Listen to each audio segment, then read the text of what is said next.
Hey, this is Rocket Brain Surgeon. Today we're looking at the T32. We're following Garbad around as he's on steps trying to carry a pretty tough game.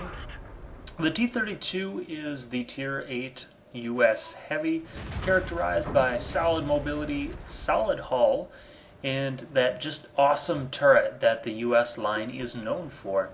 The penetration on it is relatively low, as is the Alpha. The side armor is not great. Some people might call this like a one-trick pony, and I probably would agree with that. The area where I would take issue is that one trick is really good.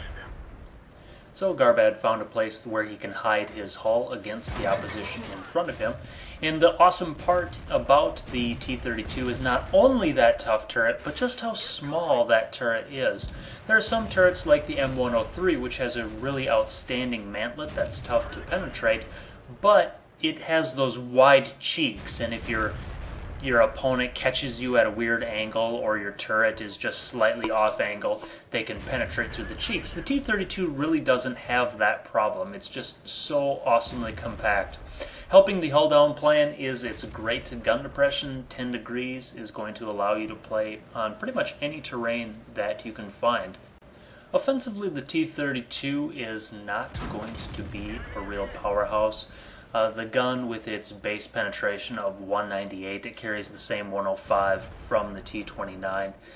That's going to be fine against most Tier 8 opponents, but that's not going to be fine against Tier 9 and Tier 10 opponents, where 200 penetration won't even go through the weak spot of something like an E75, much less Tier 10s. You're just not going to pen the underside of T110 E5.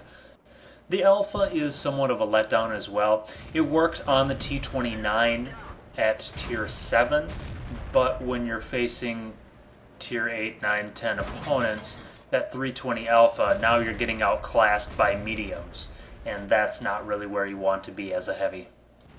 The front armor is surprisingly strong.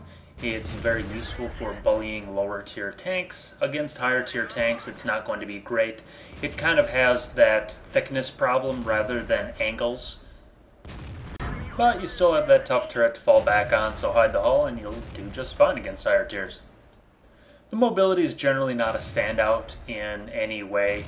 The IS series, you're going to relatively keep pace with them. You're going to slightly outpace other tanks and slightly lag behind others. It's going to be nothing too drastic either way. It's difficult to say anything too groundbreaking on tanks that make their money by being hull down.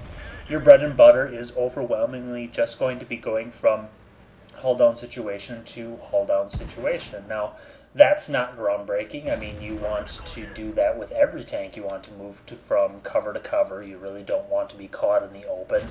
But the T-32 is somewhat limited when you compare it to something like the IS-3.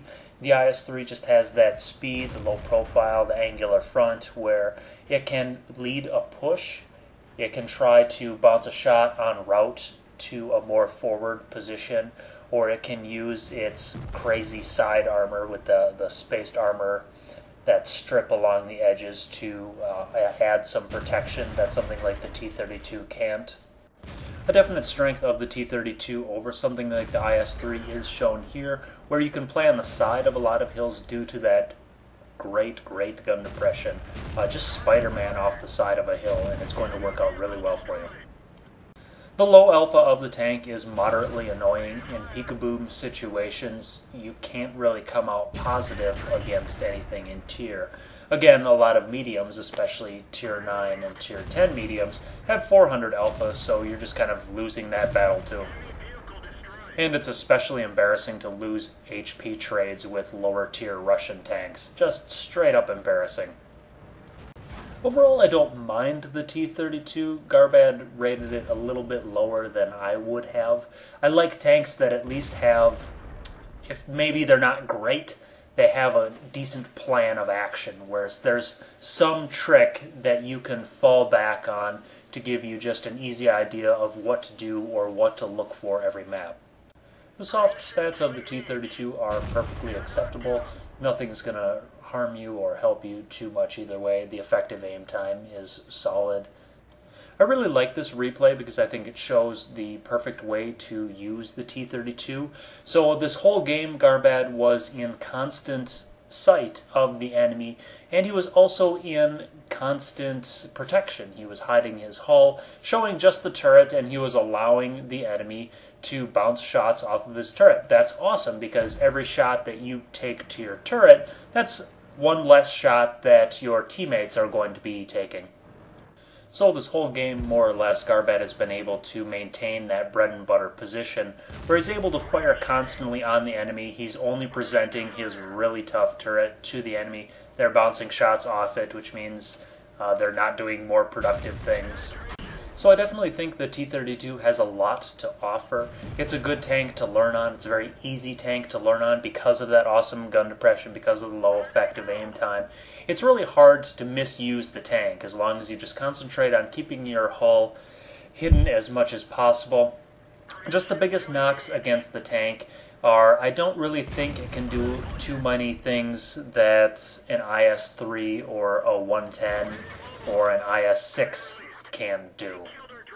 Overall, I still think it's a fine tank though. Garbad wrote up a full review, links in the comments, go check it out. Hope you enjoyed, happy hunting.